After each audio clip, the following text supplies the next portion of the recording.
Hello नमस्कार दोस्तों, मैं प्रमोद सर और स्वागत करता हूं आपके अपने ही चैनल कृष्णा ट्यूशन सेंटर में।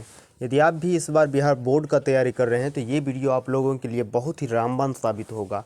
और एग्ज़ाम देने से पहले आप इस वीडियो को 2 से 3 बार शुरू से अंत तक देख लीजिए, नहीं तो आप बाद में काफ़ी पछताइएगा। इससे ज़्यादा हम कुछ नहीं बोलेंगे।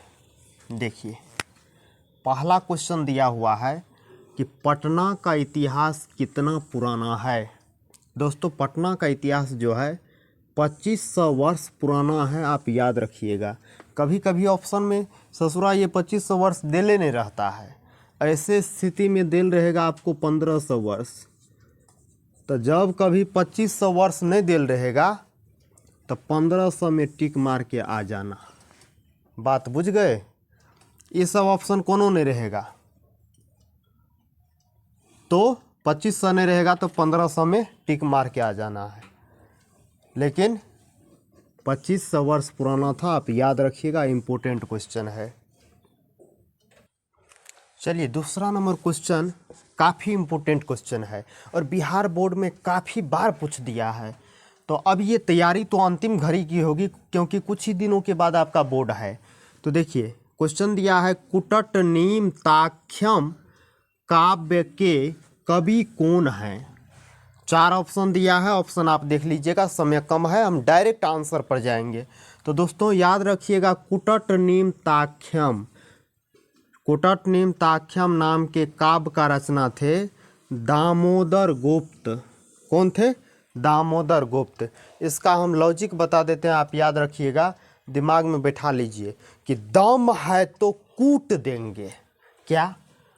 दामोदर गुप्त मतलब दम है तो कूट देंगे, मतलब कुटट नीम ताख्यम। याद हो जाएगा आपको।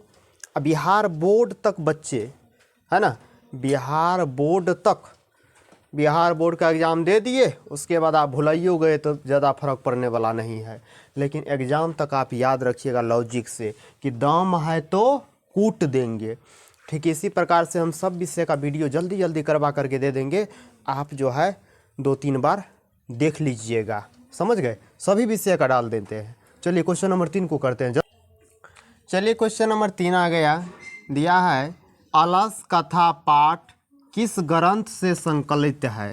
संकलित यहाँ पर है, लाइट के कारण नहीं दिख रहा होगा, कि अलस कथा पाठ किस ग्रंथ से संकलित है, मतलब अलस कथा पाठ जो है किस ग्रंथ से लिया गया, ये पूछ रहा है आपसे।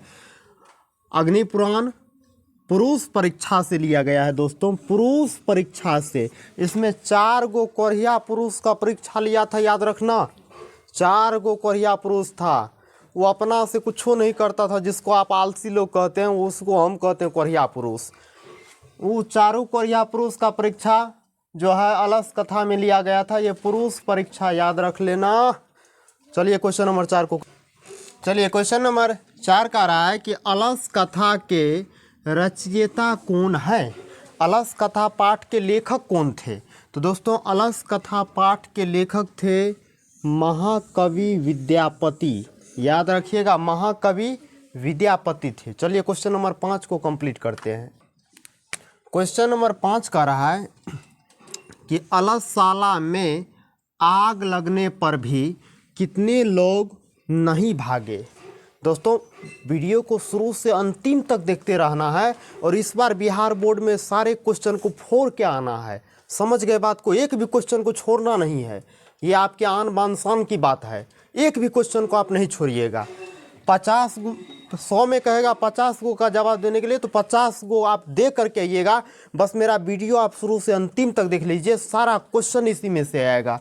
चलिए देखिए, पहला है कि अलसशाला में आग लगने पर भी कितने लोग नहीं भागे। तो पहला ऑप्शन है 3 को नहीं होगा, 5 को भी नहीं होगा, 4 गो लोग नहीं भागे। यही 4 गो महाकोरिया आदमी था, 4 गो महाकोरियट आदमी था, यही 4 आग लगने पर भी नहीं भागे। याद रख लीजिएगा कि गुरुजी बताए थे 4 गो कोरिया आदमी था अलसशाला में। समझ गए? चलिए क्वेश्चन नंबर, अब हम क्वेश्चन नंबर 6 करते हैं। चलिए क्वेश्चन नंबर 6 का रहा है कि अलस कथा पाठ में मिथिला का मंत्री है। अलस कथा पाठ में मिथिला के मंत्री कौन थे? दिया हुआ है राजशेखर, विद्यापति, वीरेश्वर, विशेश्वर। तो विशेश्वर के चक्कर में मत पड़िएगा, ये वीरेश्वर थे, याद रखिएगा वीरेश्वर थे, विशेश्वर के चक्कर में नहीं पड़ना बच्चे। देखो बिहार बोर्ड जो है आपको फंसाने के लिए क्वेश्चन ऑप्शन किस प्रकार से दिया है, तो आप लोग फंसिएगा नहीं, बता दे रहे हैं। तो वीरेश्वर में आपको टिक लगा करके आ जाना है। चलिए क्वेश्चन नंबर 7 को कंप्लीट करते हैं। क्वेश्चन नंबर 7 दिया है, याज्ञवल्क्य ने आत्म तत्वम की शिक्षा किसको दी थी। तो दोस्तों ये जो है आत्म तत्वम की जो शिक्षा दिए थे अपनी पत्नी मैत्रेयी को, याद रखिएगा मैत्रेयी को जो है आत्म तत्वम की शिक्षा दिए थे। चलिए क्वेश्चन नंबर 8 को कंप्लीट करते हैं अब। चलिए क्वेश्चन नंबर 8 दिया है कि भारतीय संस्कृति में कितने संस्कार होते हैं। तो दोस्तों आप पढ़े होंगे संस्कार वाली चैप्टर। तो भारतीय संस्कृति में जो है कुल मिलाकर के 16 प्रकार के संस्कार होते हैं। इम्पोर्टेंट है, आप ध्यान रखिएगा। समझ गए कितने प्रकार के संस्कार होते हैं? तो 16 प्रकार के संस्कार होते हैं। चलिए क्वेश्चन नंबर 9 की ओर बढ़ते हैं। क्वेश्चन नंबर 9 दिया है कि जन्म पूर्व संस्कार कितने हैं। तो दोस्तों जन्म पूर्व संस्कार क्या 5 गो हैं, 6 गो हैं, 3 गो हैं या 1 गो है? तो जन्म से पूर्व संस्कार 3 प्रकार के होते हैं। काफ़ी भिविया क्वेश्चन है, आप याद रख लीजिएगा। चलिए क्वेश्चन नंबर 10 को कंप्लीट करते हैं। क्वेश्चन नंबर 10 दिया है कि भीखन टोला किस प्रांत में है। भीखन टोला जो है वो किस प्रांत में है दिया है।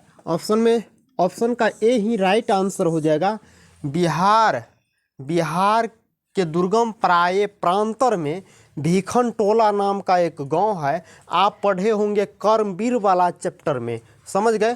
तो इसका राइट आंसर होगा ऑप्शन का ए बिहार, समझे। चलिए क्वेश्चन नंबर 11 की ओर बढ़ते। चलिए क्वेश्चन नंबर 11 का रहा है कि स्वामी दयानंद के बचपन का नाम क्या था। तो दोस्तों ये भी क्वेश्चन काफ़ी इम्पोर्टेंट है। स्वामी दयानंद के बचपन का नाम जो है ये मूल शंकर था। ऑप्शन का बी राइट आंसर होगा। ऑप्शन का बी बिल्कुल एक्यूरेट आंसर होगा। और हाँ दोस्तों इस वीडियो का लिंक जो है आप अपने अन्य दोस्तों के साथ में भी शेयर कर दीजिएगा। और इसी तरह का 3 से 4 हम पार्ट लेकर के आएंगे संस्कृत का।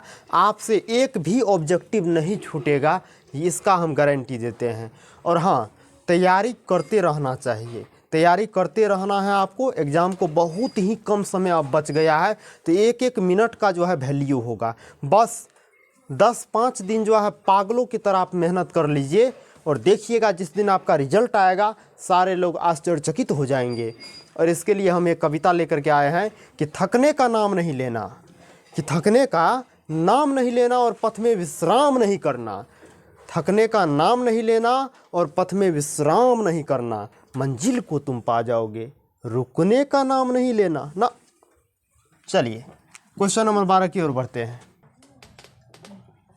क्वेश्चन नंबर 12 दिया है कि मंगलम पाठ कहाँ से संकलित है। यह आपको बताना है कि मंगलम जो है ये कहाँ से लिया गया है। मंगलम पाठ कहाँ से लिया गया है। इसका सही आंसर होगा उपनिषद से। दोस्तों मंगलम पाठ कहाँ से आया है, उपनिषद से आया है।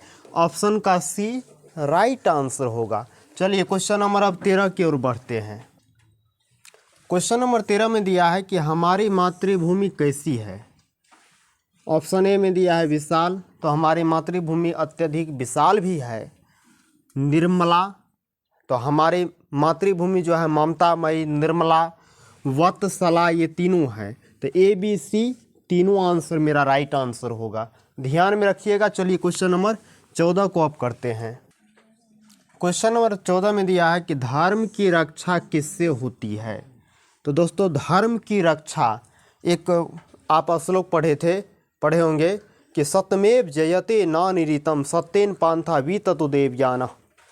ये ना क्रम, ये वाला तो सत्यमेव जयते नानिरितम ये नहीं है।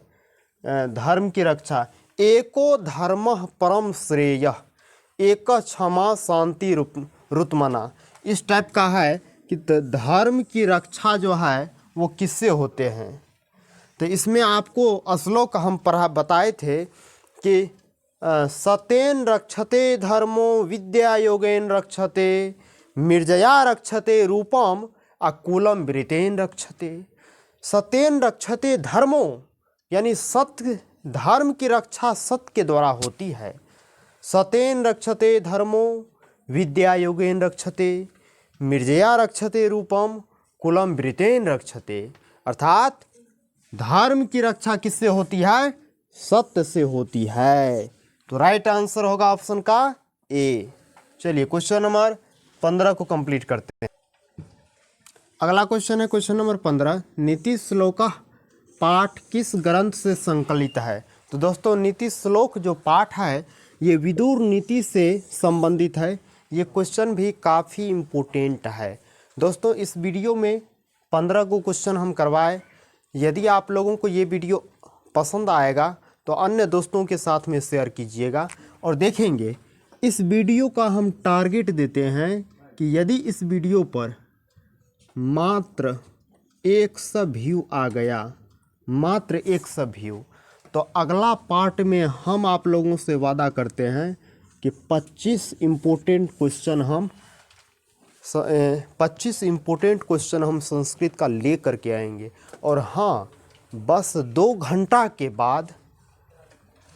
घंटा के बाद एसएसटी का इम्पोर्टेंट ऑब्जेक्टिव अपलोड होगा। इसको आप देखना नहीं भूलिएगा।